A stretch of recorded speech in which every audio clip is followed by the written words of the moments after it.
would thus simply like to briefly address three selected points which seem worthy of mention in conjunction with the topic of dark tourism. First, integration and interdisciplinary cooperation. It is significant, we already heard about it, that the first ideas for this conference arose exactly 1 year ago on that particular day in the Berlin hotel, quasi in an interdisciplinary fashion, in a conversation between a former museum director, a tourism researcher, and the head of the documentation center, namely John Lennon, Colin Philpott, and myself. And not to forget Chris Yasch, the director of the Haus der Wannsee-Konferenz in Berlin. He organized a workshop dealing with that topic in this time. Dark tourism is indeed a phenomenon which concerns Nazi history, the presentation of history by museums, as well as the perception and processing of history on the part of the recipient. These different but relevant aspects of the topic influence each other mutually and indeed quite considerably. In addition, it involves a very distinctive mass phenomenon with which everyone, without exception, who in whatever way is involved with historical sites, is now being confronted.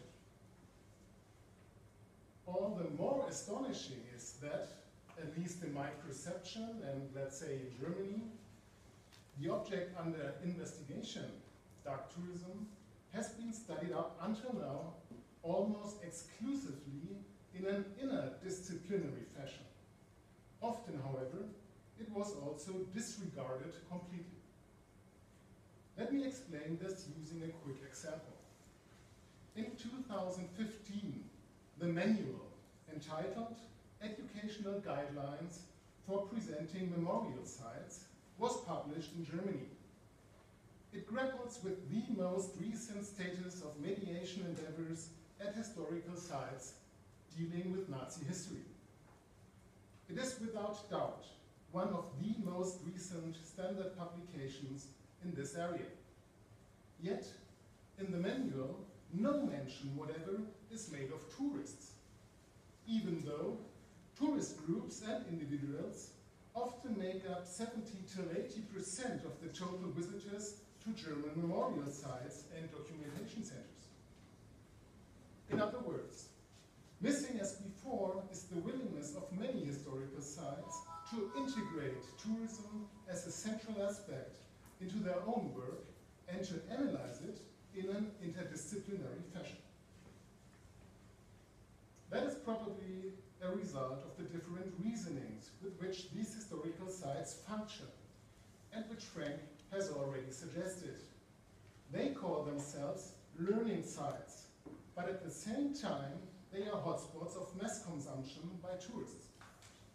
They want to promote a critical consciousness of history, while at the same time serving as a point of departure for the generated effortless production of images and kitsch for tourists, revealing at least a clearly perceptible discomfort on the part of the memorial site.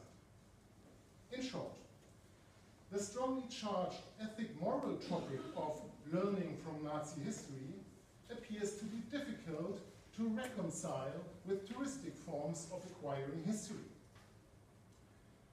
It seemed to us to be all the more important to bundle together different perspectives from various disciplines in order to open up new perspectives on the topic of tourism and history.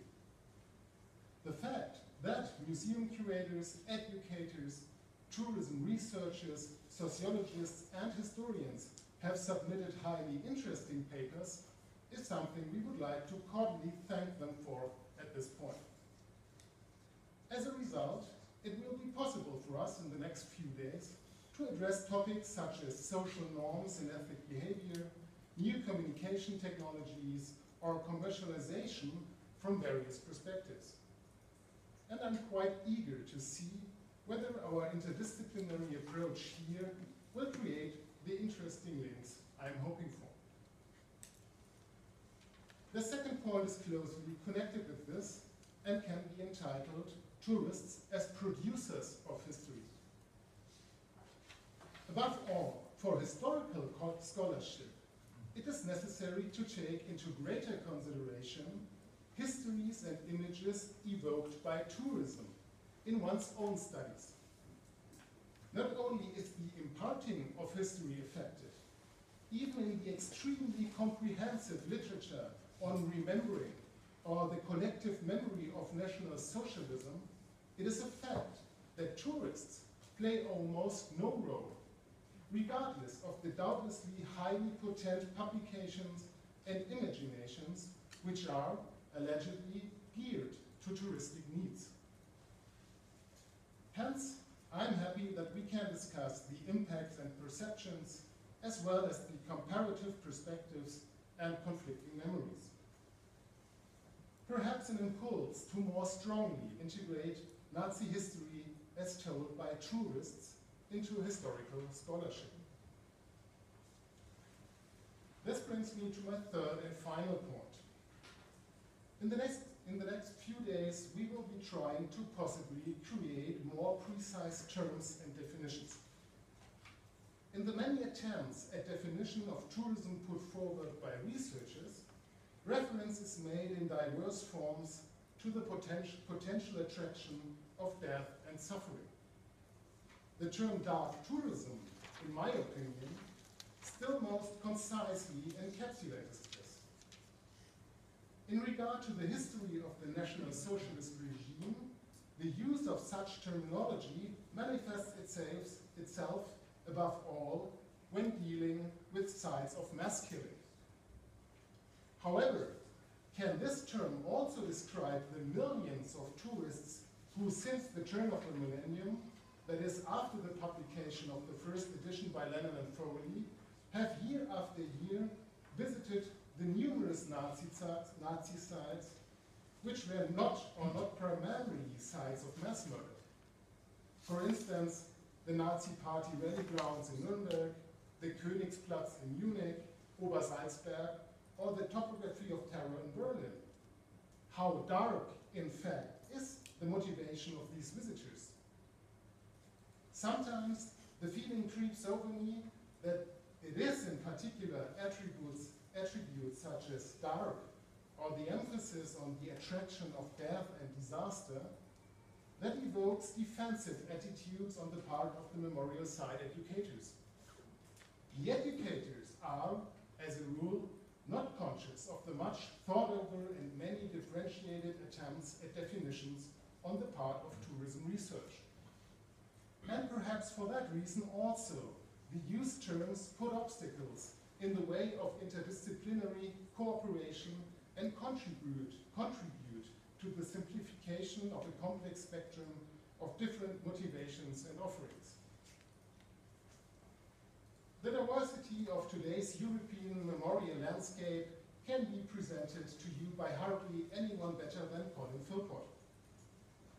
Before I now hand over to him, also once again from me, thank you very much to all the participants who have contributed to making this conference possible.